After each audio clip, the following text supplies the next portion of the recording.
Hello hello മക്കളെ, ഇന്ന് നമ്മൾ പഠിക്കാൻ പോകുന്നത് 2ാം ക്ലാസ് മലയാളം യൂണിറ്റ് 5 രുചിമേളം. യൂണിറ്റ് 5 രുചിമേളം. കുഞ്ഞുമോളുടെ തട്ടുകട. തട്ടുകട എല്ലാവർക്കും അറിയാം അല്ലേ? ഇപ്പൊ നമ്മുടെ നാട്ടിലൊക്കെ ധാരാളം കടകളുണ്ട്. അപ്പൊ ഇവിടെ ഇത് നമ്മുടെ കുഞ്ഞുമോളുടെ തട്ടുകടയാണ്. കുഞ്ഞുമോളുടെ തട്ടുകട. കുഞ്ഞുമോൾക്ക് ഒരു തട്ടുകടയുണ്ട്. അവളുടെ അമ്മയും അച്ഛനും ചേർന്ന് നടത്തുന്ന തട്ടുകട. ദോശ, ഇഡലി, പുട്ട്, നെയ്യപ്പം, അങ്ങനെ പല പല പലഹാരങ്ങൾ.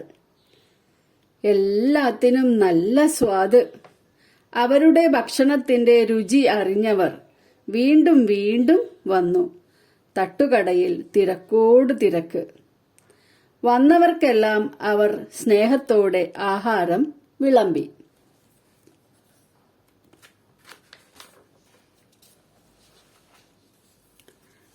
കുഞ്ഞുമോളുടെ തട്ടുകടയിൽ എന്തെല്ലാം പലഹാരങ്ങളുണ്ട്? നമ്മൾ വായിച്ചപ്പോൾ കണ്ടെത്തിയതാണ് നമ്മളിവിടെ എഴുതുന്നത്. ദോശ, ഇഡലി, പുട്ട്, നെയ്യപ്പം, ഇത്രയും തന്നിട്ടുണ്ട്. അങ്ങനെ പല പല പലഹാരങ്ങളുണ്ട് അല്ലേ? അപ്പൊ നമുക്ക് പരിപ്പ് വടയും ഉഴുന്നുവടയും വെള്ളപ്പവും ഒക്കെ ഇവിടെ ചേർത്ത് കൊടുക്കാം.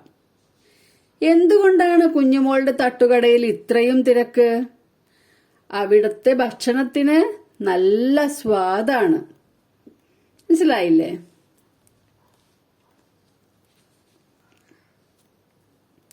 സ്വന്തമായി തട്ടുകടയുണ്ട്, സ്വാദുള്ള ആഹാരവുമുണ്ട്.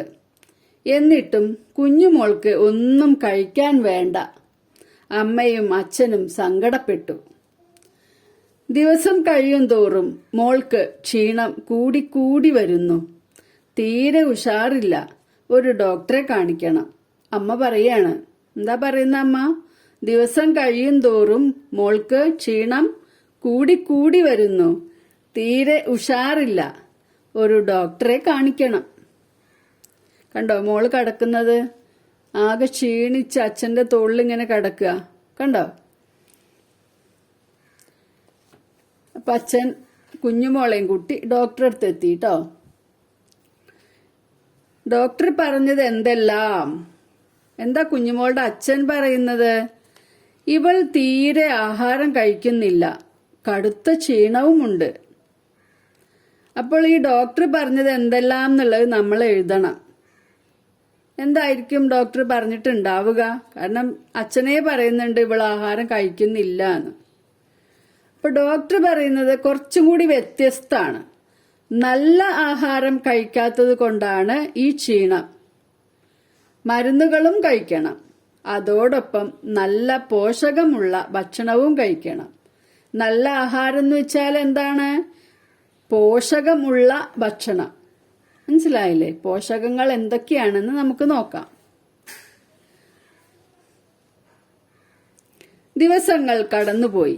കുഞ്ഞുമോൾ കൃത്യമായി മരുന്ന് കഴിച്ചു. നന്നായി ആഹാരവും കഴിച്ചു. അവൾ ഉഷാറായി.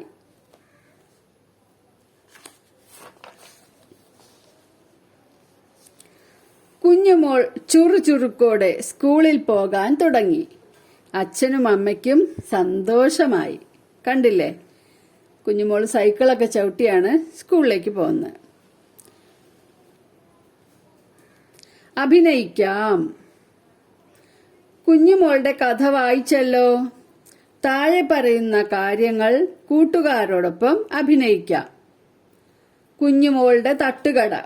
കുഞ്ഞുമോളുടെ തട്ടുകട എന്നുള്ളത് എങ്ങനെ അഭിനയിക്കുക? തട്ടുകടയില് അച്ഛനായിട്ടും അമ്മയായിട്ടും ഓരോരുത്തർ നിൽക്കുക. സാധനങ്ങൾ വാങ്ങാൻ വേണ്ടി ആൾക്കാർ വരിക. അവർ ചോദിക്കണം. കുഞ്ഞുമോളുടെ അച്ഛനും അമ്മയും എടുത്തു കൊടുക്കും. പൈസ വാങ്ങിക്കണം. അങ്ങനെ ഒരുപാട് അഭിനയിക്കാനുണ്ട് കേട്ടോ. കുഞ്ഞുമോൾ ആശുപത്രിയിൽ.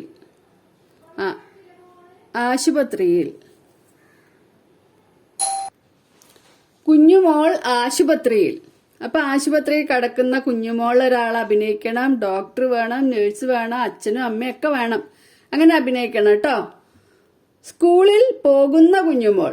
സ്കൂളിൽ പോകുന്ന കുഞ്ഞുമോളുടെ അത് നിങ്ങൾക്ക് അറിയാലോ. അതുപോലെ അഭിനയിക്കുക. ഓക്കെ.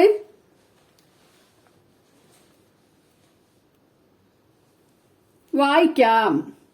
ആരോഗ്യമുള്ള ശരീരത്തിന് പോഷകം നിറഞ്ഞ ഭക്ഷണം. ആരോഗ്യമുള്ള ശരീരത്തിന് പോഷകം നിറഞ്ഞ ഭക്ഷണം. നല്ല ആരോഗ്യം ഉണ്ടാവണമെങ്കിൽ എന്തെങ്കിലും കഴിച്ചാൽ പോരാ, പോഷകം നിറഞ്ഞ ഭക്ഷണം തന്നെ കഴിക്കണം. നന്നായി വളരാൻ പോഷകം നിറഞ്ഞ ആഹാരം കഴിക്കണം. ധാന്യങ്ങൾ, പഴങ്ങൾ, പച്ചക്കറികൾ, കിഴങ്ങുകൾ, പയറുവർഗ്ഗങ്ങൾ, ഇലക്കറികൾ എന്നിവ ഉൾപ്പെടുത്തിയ ആഹാരം.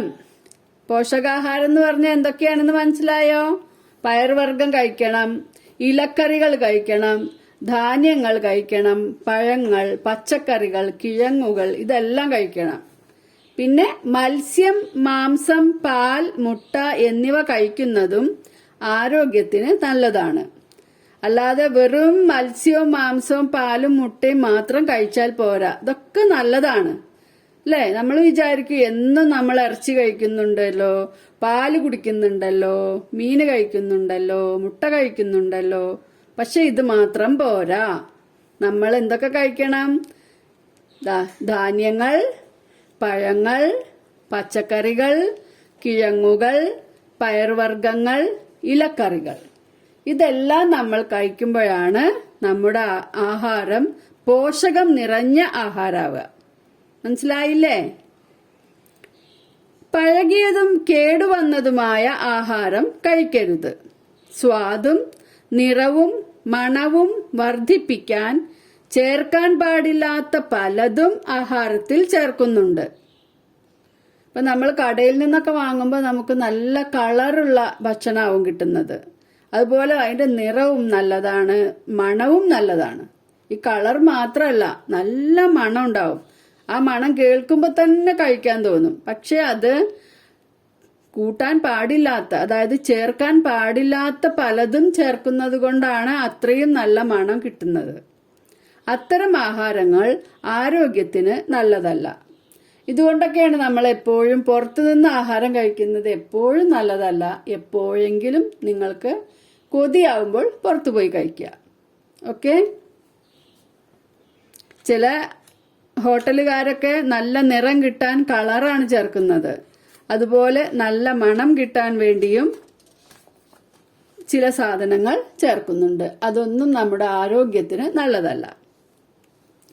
ഇനിയിപ്പോ ധാന്യങ്ങൾ, പഴങ്ങൾ, പച്ചക്കറികളൊക്കെ കഴിക്കണം എന്ന് പറഞ്ഞല്ലോ. ഏതൊക്കെയാണ് ധാന്യങ്ങൾ? അരി ഇവിടെ തന്നിട്ടുണ്ട്, അരി. പിന്നെ നമുക്കറിയാവുന്നതാണ് ഗോതമ്പ്. ഗോതമ്പ്, റാഗി, ചോളം, തിന, ഇതൊക്കെ എന്താണ്? ധാന്യങ്ങളാണ്. പഴങ്ങൾ പിന്നെ എല്ലാവർക്കും അറിയാം അല്ലെ? മാമ്പഴം, മാങ്ങ, ആപ്പിൾ, പിന്നെ മുന്തിരി, ഒരുപാട് പുതിയ പുതിയ പഴങ്ങൾ നമ്മളിപ്പോൾ പരിചയപ്പെട്ടുകൊണ്ടിരിക്കുന്നുണ്ട് അല്ലെ? ഇതെല്ലാം നിങ്ങൾ കഴിക്കാൻ ശ്രമിക്കുക. ദിവസവും കഴിക്കാൻ പറ്റിയില്ലെങ്കിലും ആഴ്ചയിലെങ്കിലും കഴിക്കണം. ഇനി പച്ചക്കറികൾ എന്തൊക്കെയാണ്? കുമ്പളൻ, പയർ, മത്തൻ, പിന്നെ വെള്ളരി, കാരറ്റ്, ഇതൊക്കെ പച്ചക്കറികളാണ്. ഇലക്കറികൾ എന്തൊക്കെയാണ്? ചീര, മുരിങ്ങ ഇവിടെ തന്നിട്ടുണ്ട്. ചീര, മത്തയില, പിന്നെ കുമ്പളത്തിന്റെ ഇല, കുമ്പള ഇല, പയറില. ഇനി പുതിയ തരം കുറെ ഇലക്കറികളുണ്ട് അല്ലെ? ബ്രക്കോളി, പിന്നെ അതുപോലെ തന്നെ കാബേജ് ഒരു ഇലയാണ് കേട്ടോ. കാബേജ്, ഇവിടെ കാബേജ് കൂടി ചേർക്കുന്നുണ്ട്. കാബേജ് ഒരു ഇലയാണ്. ഇനി കിഴങ്ങുകൾ, ഉരുളക്കിഴങ്ങ് എല്ലാവർക്കും അറിയാം അല്ലേ? അതുപോലെ തന്നെയാണ് മരച്ചീനി. നമ്മൾ ചിലവർ പൂളക്കിഴങ്ങ്, ചിലവർ കപ്പ എന്നൊക്കെ പറയുന്ന മരച്ചീനി. പിന്നെ എന്തൊക്കെയാണ്? ചേന, ചേമ്പ്, കൂർക്ക, ഇതെല്ലാം കിഴങ്ങുകളാണ്. പയറുവർഗ്ഗങ്ങൾ ഏതൊക്കെയാണ്? ചെറുപയർ, കടല, മുതിര. കടല പയർവർഗ്ഗാണോ എന്ന് നിങ്ങൾക്ക് സംശയമുണ്ടോ? വൻപയർ, ഇതെല്ലാം പയർവർഗ്ഗങ്ങളാണ്. അപ്പോൾ നമ്മൾ നമ്മുടെ ആഹാരത്തിൽ ഇവയെല്ലാം ഉൾപ്പെടുത്താൻ ശ്രദ്ധിക്കണം. പിന്നെ ഇത് കൂടാതെ ഇറച്ചിയോ മീനോ മുട്ടയോ പാലോ ഒക്കെ നിങ്ങൾക്ക് ആഹാരത്തിൽ ഉൾപ്പെടുത്താം. നിങ്ങൾ ഒരാഴ്ച കഴിക്കുന്ന ആഹാരത്തിൽ എന്തൊക്കെ ഉൾപ്പെടുന്നുണ്ട്? ഓരോ ദിവസവും പട്ടികയിൽ അടയാളപ്പെടുത്തി നോക്കാം. അപ്പൊ നിങ്ങൾ ഒരു ദിവസം ഇപ്പൊ ഞായറാഴ്ച മുതൽക്ക് അങ്ങോട്ട് എടുക്കുക. ഞായറാഴ്ച നിങ്ങളുടെ വീട്ടിൽ ധാന്യങ്ങൾ ഏതെങ്കിലും കഴിച്ചോ? എന്തായാലും അരി കഴിക്കും അല്ലെ? അപ്പോൾ നമ്മൾ അരി കഴിച്ചു എന്ന് എഴുതാം. പഴങ്ങളില് വാഴപ്പഴം, മാങ്ങ, ആപ്പിൾ, മുന്തിരി ഏതെങ്കിലും നിങ്ങൾ കഴിച്ചെങ്കിൽ പഴങ്ങൾക്കും ടിക്കിടാം. പച്ചക്കറികൾ ചിലപ്പോൾ അന്ന് കഴിക്കേണ്ടാവില്ല. നിങ്ങൾ ചിലപ്പോൾ അന്ന് മാംസം, ഇറച്ചിയാണ് കഴിച്ചതെങ്കിലോ ഇറച്ചിക്കറി, അപ്പൊ ഇറച്ചിക്കറി എന്ന് എഴുതുക. പിന്നെ ഇലക്കറികൾ അന്നുണ്ടാവില്ലല്ലോ. കിഴങ്ങുകൾ ചിലപ്പോൾ നമുക്ക് മരച്ചീനി കിട്ടിയിട്ടുണ്ടെങ്കിൽ ഇറച്ചിയും പൂളയും കൂടിയൊക്കെ നമ്മൾ കഴിക്കാറുണ്ട് അല്ലേ? അപ്പോൾ അത് എഴുതാം. പയറുവർഗ്ഗം അന്ന് കഴിച്ചിട്ടുണ്ടെങ്കിൽ എഴുതുക. ഇതുപോലെ നിങ്ങൾ എല്ലാ ദിവസവും ഇപ്പൊ ഇവിടെ നോക്കുക, ശനിയാഴ്ച വരെ നിങ്ങൾ ഓരോ ദിവസം കഴിക്കുന്ന സാധനങ്ങൾ മാത്രം ടിക്ക് ചെയ്ത് നോക്കുക. എന്നിട്ട് ഇവിടെ നോക്കുക, നിങ്ങൾ കഴിച്ചതിൽ ഏത് വിഭാഗത്തിൽപ്പെട്ട ആഹാരമാണ് കൂടുതൽ വന്നത്? അതിവിടെ എഴുതുക. ധാന്യമാണോ, പഴങ്ങളാണോ, പച്ചക്കറികളാണോ, ഇലക്കറികളാണോ? ധാന്യം എല്ലാ ദിവസവും ഈ ചോറ് കഴിക്കുന്നത് കൊണ്ട് ധാന്യം ഉണ്ടാവും. അതല്ലാത്ത സാധനങ്ങളൊന്ന് അതിൽ ഏതാണ് കൂടുതൽ കഴിച്ചത് എന്ന് നോക്കാം. ഏറ്റവും കുറവ് കഴിച്ചതോ? ഏറ്റവും കുറവ് നിങ്ങൾ ഏതാണ് കഴിച്ചത് എന്നും ഇവിടെ എഴുതണം.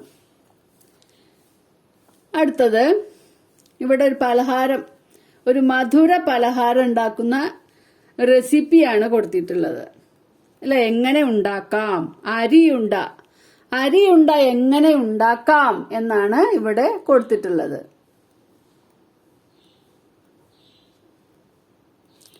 അരിയുണ്ട. അരി കഴുകി ഉണക്കി, ചട്ടിയിൽ വറുത്തു, മിക്സിയിൽ പൊടിച്ചു, തേങ്ങ ചിരകി, ശർക്കര ചുരണ്ടി പറഞ്ഞ ചെറുതാക്കി അരിപ്പൊടിയിൽ ചേർത്തു, കൈകൊണ്ട് കുഴച്ച് ഉരുട്ടിയെടുത്തു, പാത്രത്തിൽ അരിയുണ്ടകൾ നിരത്തിവെച്ചു. വളരെ എളുപ്പമാണ് അല്ലെ? അരി വറുക്കണ ഒരു പണി മിക്സി, അതുപോലെ തന്നെ വേവിക്കുന്നതിലെ അരി വറക്കുന്ന പണി മാത്രമേ ഉള്ളൂ അല്ലെ? പിന്നെ പൊടിച്ചെടുത്ത് തേങ്ങയും ശർക്കരയും കൂട്ടി കുഴച്ച് ഉരുട്ടിയെടുക്കുക. അതാണ് അരിയുണ്ട. അപ്പൊ ഇനി നിങ്ങളോട് അടുത്ത ക്വസ്റ്റ്യൻ ചോദിച്ചിരിക്കുകയാണ്, അരിയുണ്ടയിലെ ചേരുവകൾ എന്തെല്ലാം ചേർത്തിട്ടാണ് അരിയുണ്ട ഉണ്ടാക്കിയത്? ഒന്നാമതായിട്ട് അതില് അരി, പിന്നെ തേങ്ങ, അതിനുശേഷം ശർക്കര. ഇത്രയേ ഉള്ളൂ. അരിയുണ്ടയിലെ 3 ചേരുവകളാണ് അരി, തേങ്ങ, ശർക്കര.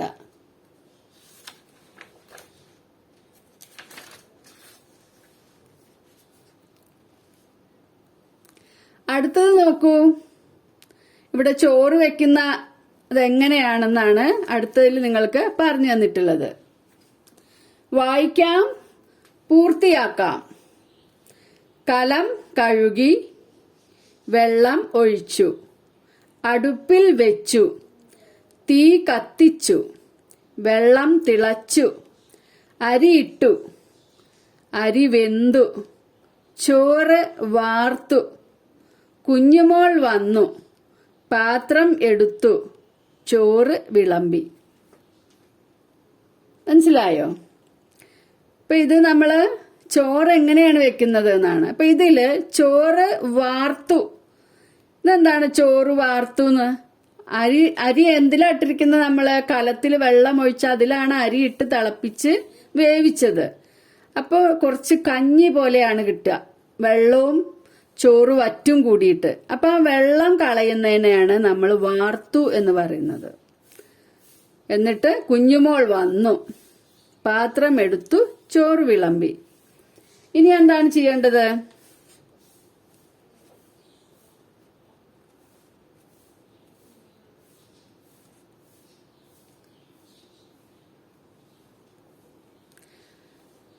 ചോറ് പാത്രം അടച്ചു വെച്ചു. ചോറ് വിളമ്പിയിട്ട് എന്താ ചെയ്യണേ? അടച്ചു വെച്ചു. കറികൾ വിളമ്പി. കറിപ്പാത്രം അടച്ചു വെച്ചു. കൈകൾ കഴുകി. ചോറ് ഉണ്ടു. ഇപ്പൊ എങ്ങനെയാ നമ്മളിവിടെ എഴുതേണ്ടത്? ചോറ് വിളമ്പിയതിന് ശേഷം ചോറ് പാത്രം, ആ വലിയ പാത്രത്തിൽ നിന്നാവുമല്ലോ ചോറ് വിളമ്പുക, എന്നിട്ട് ചോറ് പാത്രം അടച്ചു വെച്ചു. അടച്ചു വച്ചു. ചോറ് പാത്രം അടച്ചു വെച്ചു. കറികൾ വിളമ്പി. കറികൾ വിളമ്പി.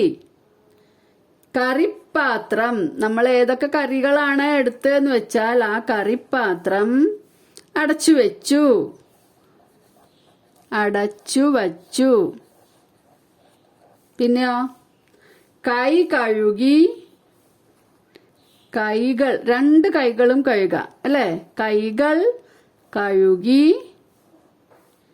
ചോറ് ഉണ്ടു. കണ്ടില്ലേ? അടുത്തത് വാക്യങ്ങൾ ക്രമത്തിലാക്കാം. ഇതിൽ ആദ്യം ഒന്നാമതായിട്ട് കൊടുത്തിരുന്നത് പാത്രം അടച്ചു വെച്ചു.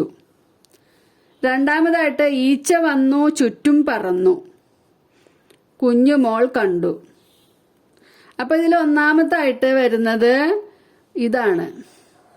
ഈച്ച വന്നു ചുറ്റും പറന്നു. അപ്പോൾ അത് കുഞ്ഞുമോൾ കണ്ടു രണ്ടാമതായിട്ട്. മൂന്നാമതായിട്ട് കുഞ്ഞുമോൾ പാത്രം അടച്ചു വെച്ചു അല്ലേ? ഈച്ച വന്ന് ചുറ്റും പറന്നു, കുഞ്ഞുമോൾ കണ്ടു, പാത്രം അടച്ചു വെച്ചു. ചോറ് വിളമ്പിയ വാക്യങ്ങൾ ക്രമത്തിലാക്കാം. ഇവിടെ പാത്രം അടച്ചു വെച്ചു, ഈച്ച വന്നു, ചുറ്റും പറന്നു, കുഞ്ഞുമോൾ കണ്ടു. ഇതിൽ ആദ്യം നടന്നത് എന്താണ്? ഒന്നാമത് നടന്നത് ഈച്ച വന്നു ചുറ്റും പറന്നു. രണ്ടാമത് കുഞ്ഞുമോൾ അത് കണ്ടു. മൂന്നാമതായിട്ട് പാത്രം അടച്ചു വെച്ചു. അടുത്തതിൽ നോക്കാം. കണ്ടെത്താം, പറയാം. ചോറ് വിളമ്പിയ പാത്രം കുഞ്ഞുമോൾ അടച്ചു വെച്ചത് എന്തിന്? എന്തിനാണ് നിങ്ങൾക്ക് തോന്നുന്നത്? എന്തിനാണ് ചോറ് വിളമ്പിയ പാത്രം കുഞ്ഞുമോൾ അടച്ചു വെച്ചത്? എന്തിനാണ്? ചോറിൽ ഈച്ച വന്നിരുന്നാൽ അസുഖങ്ങൾ വരുമെന്ന് കുഞ്ഞുമോൾക്ക് അറിയാം. അതുകൊണ്ടാണ് കുഞ്ഞുമോൾ പാത്രം അടച്ചു വെച്ചത്. അപ്പൊ നമുക്ക് ഇവിടെ എങ്ങനെ എഴുതാം? അടച്ചു വെച്ചില്ലെങ്കിൽ അല്ലേ? അടച്ചു വെച്ചില്ലെങ്കിൽ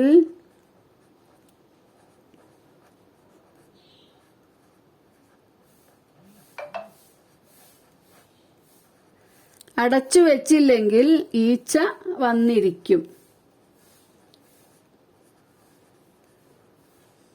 ഈച്ച രോഗം പരത്തും. ഈച്ച രോഗം പരത്തും. ഓക്കെ?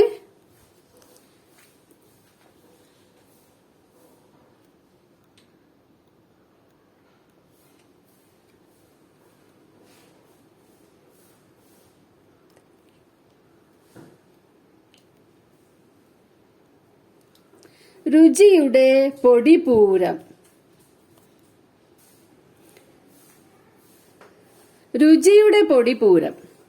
അമ്മുവിനിഷ്ടം അച്ചപ്പം, അടയും വടയും കുഴലപ്പം, ഇന്ദുവിനിഷ്ടം ഇടിയപ്പം, ഇഡ്ഡലി ദോശ ചപ്പാത്തി. ഉസ്മാനിഷ്ടം ഊത്തപ്പം, ഉമ്മ ചുടുന്നൊരു പാലപ്പം. മധുവിനിഷ്ടം വട്ടേപ്പം, മധുരം കിനിയും നെയ്യപ്പം. പലഹാരങ്ങൾ പലതുണ്ട്, പല പല രുചിതൻ പൊടിപൂരം. ഇഷ്ടപ്പെട്ടോ രുചിയുടെ പൊടിപൂരം എന്നുള്ള കവിത? പാട്ട് കുഞ്ഞിപ്പാട്ടാണ് അല്ലെ, കവിത എന്ന് പറയാനും പറ്റില്ല. പാട്ടിൽ പറയുന്ന പലഹാരങ്ങളുടെ പേരുകൾ പറയാം, എഴുതാം. അപ്പൊ നമുക്ക് ആദ്യം മുതൽക്കുള്ള ഈ പേരുകളൊക്കെ ഇവിടേക്ക് എഴുതണം കേട്ടോ. ഇഡലി, ദോശ, ചപ്പാത്തി, ഊത്തപ്പം, പാലപ്പം, വട്ടയപ്പം, നെയ്യപ്പം, ഇങ്ങനെയുള്ള പേരുകൾ ഇവിടെ എഴുതണം. നമുക്ക് എഴുതി നോക്കാം. പാട്ടിൽ പറയുന്ന പലഹാരങ്ങളുടെ പേരുകളൊക്കെ അപ്പൊ നമ്മളിവിടെ എഴുതിയിട്ടുണ്ട് കേട്ടോ. ഇനിയും ധാരാളം ആഹാര സാധനങ്ങൾ ഉണ്ടല്ലോ, എഴുതി ചേർക്കാം. ഇനിയും കുറെ ആഹാര സാധനങ്ങൾ ഉണ്ട് അല്ലെ. പരിപ്പ് വട, ഉഴുന്നുവട. അപ്പൊ എന്തൊക്കെയാണ്? ഉപ്മാവ്, പുട്ട്, പഴംപൊരി, ബോണ്ട, ലഡു, സുഗിയൻ, അരിയുണ്ട. ഇനിയും ഉണ്ട് പേരുകൾ, അത് നിങ്ങൾ എഴുതി ചേർക്കൂ കേട്ടോ.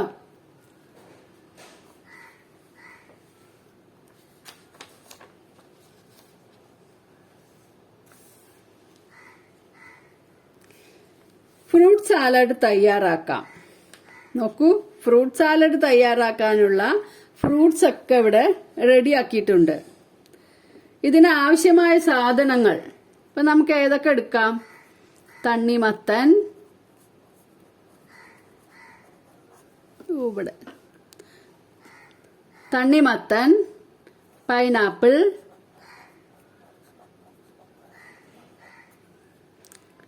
ഏത്തപ്പഴം,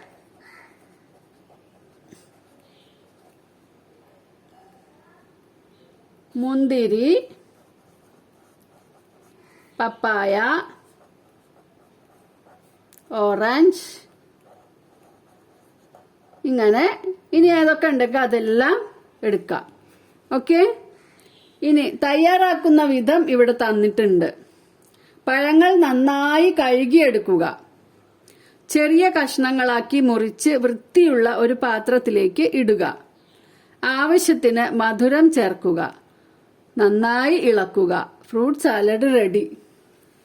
നമ്മൾ ഇങ്ങനെയുള്ള ഫ്രൂട്ട് സാലഡ് ആണോ കഴിക്കാറ്?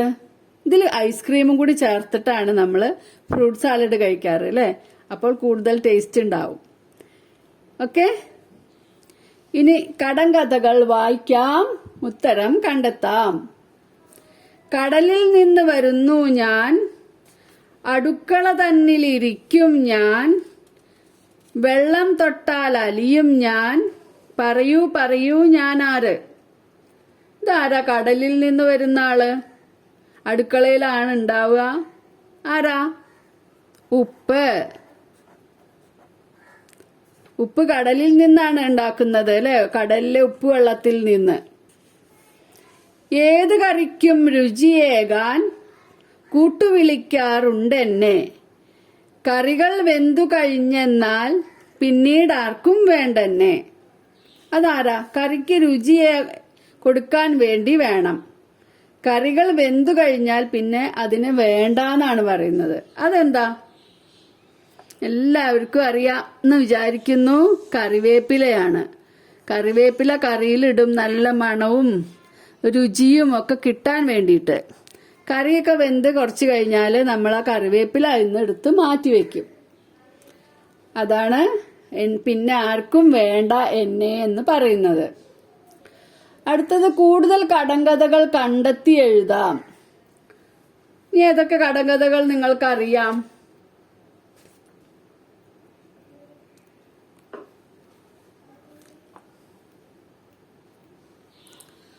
ആവിയിൽ വേവും നൂലാണ്, തിന്നാൻ പറ്റിയ നൂലാണ്, നൂലിനു മുങ്ങാൻ പാലാണ്, നൂലും പാലും രസമാണ്.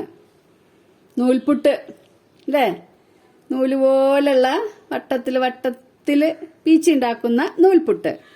ഇല്ലത്തമ്മ കുളിച്ചു വരുമ്പോൾ വെള്ളിക്കിണ്ണം തുള്ളിത്തുള്ളി. അരിങ്ങനെ തിളയ്ക്കുന്ന സമയത്ത് അതിന്റെ മുകളിൽ അടച്ചു വെച്ച പാത്രം ഇങ്ങനെ തുള്ളി തുള്ളി വരും. അരി തിളയ്ക്കുന്നത് എന്നാണ് അതിന്റെ ഉത്തരം. ഇനിയും ഒരുപാട് കടങ്കഥകളുണ്ട് ഭക്ഷണ സാധനങ്ങൾ വെച്ചിട്ട് തന്നെ. അതൊക്കെ നിങ്ങൾ കണ്ടുപിടിക്കുക കേട്ടോ.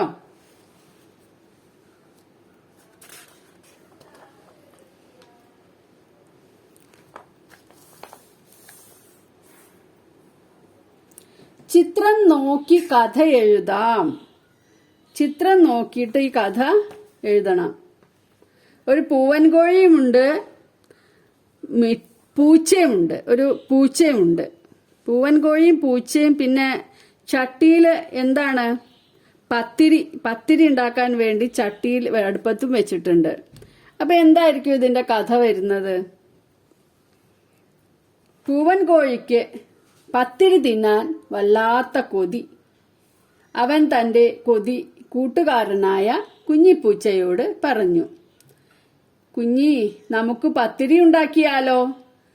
ഇത് കേട്ട് മടിയനായ കുഞ്ഞിപ്പൂച്ച പറഞ്ഞു, എനിക്ക് വേണ്ട പത്തിരി, നീ വേണമെങ്കിൽ തനിയെ ഉണ്ടാക്കി കഴിച്ചോ. കിട്ടുണ്ണിയുടെ കടയിൽ നിന്നും അരി വാങ്ങി പൊടിച്ച് പൂവൻ കോഴി പത്തിരി ഉണ്ടാക്കി. നെയ്യിൽ ചുട്ട പത്തിരിയുടെ മണമടിച്ച് മിട്ടുവിന് കൊതിയായി. പൂവാലൻ കാണാതെ ഒരെണ്ണം തട്ടിയെടുക്കാം. പൂവൻ കോഴി കാണാതെ ഒരെണ്ണം തട്ടിയെടുക്കാം. കുഞ്ഞിപ്പൂച്ച പതുങ്ങി അടുക്കളയിൽ കയറി ഒരു പത്തിരി എടുത്തു. പെട്ടെന്ന് പൂവൻ അടുക്കളയിലേക്ക് വന്നു. കുഞ്ഞിപ്പൂച്ചയ്ക്ക് നാണമായി. എന്നാൽ പൂവൻ കോഴി ചിരിച്ചുകൊണ്ട് കുഞ്ഞിപ്പൂച്ചയ്ക്ക് മതിയാവോളം പത്തിരി നൽകി.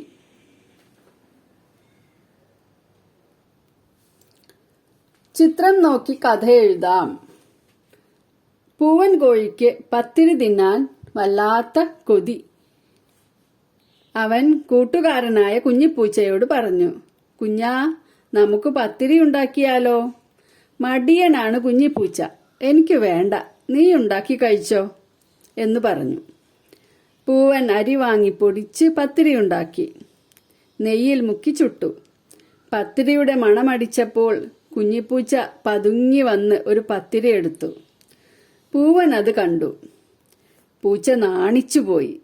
എന്നാൽ പൂവൻ കുഞ്ഞിപ്പൂച്ചയ്ക്ക് മതിയാവോളം പത്തിരി കൊടുത്തു. കഥ ഇഷ്ടപ്പെട്ടോ? ഇനി നമുക്ക് വരികൾ കൂട്ടിച്ചേർക്കാം.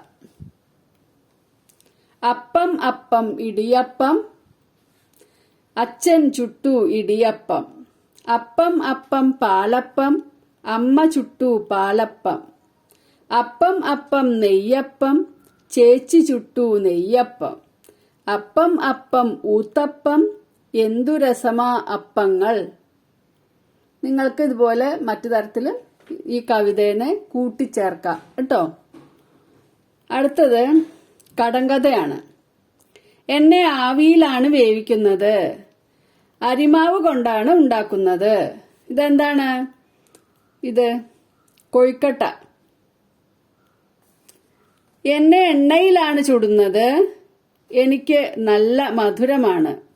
ഇത് ഉണ്ണിയപ്പം. ഇനി പുട്ടാണ് ഇവിടെ. ഇതാണ് പുട്ട്. പുട്ടിന് എങ്ങനെ ഉണ്ടാക്കുന്നത്? ആവിയിലാണ് പുട്ടുണ്ടാക്കുന്നത് അല്ലെ? അപ്പൊ ഇതേപോലെ തന്നെ എണ്ണ ആവിയിലാണ് വേവിക്കുന്നത്. പിന്നെ തേങ്ങ ചിരകിയതാണ് എന്റെ കൂട്ടുകാരൻ. അപ്പോ ഇതുപോലെ പുട്ടിന് ഇവിടെ നമുക്ക് കടങ്കഥ എഴുതി കൊടുക്കാം. നമ്മുടെ പാഠം ഇവിടെ അവസാനിക്കുകയാണ്. അപ്പൊ ഇവിടെ കടങ്കഥ എഴുതാം. അപ്പോൾ ഈ വീഡിയോയിൽ പറഞ്ഞ കാര്യങ്ങൾ, നമ്മുടെ ഈ രുചിമേളം എന്ന പാഠം എല്ലാവർക്കും മനസ്സിലായിട്ടുണ്ടാവുമെന്ന് വിചാരിക്കുന്നു. ഇതിന്റെ പ്രവർത്തന പുസ്തകത്തിലെ പ്രവർത്തനങ്ങളുമായി നമുക്ക് അടുത്ത വീഡിയോയിൽ കാണാം. ബൈ.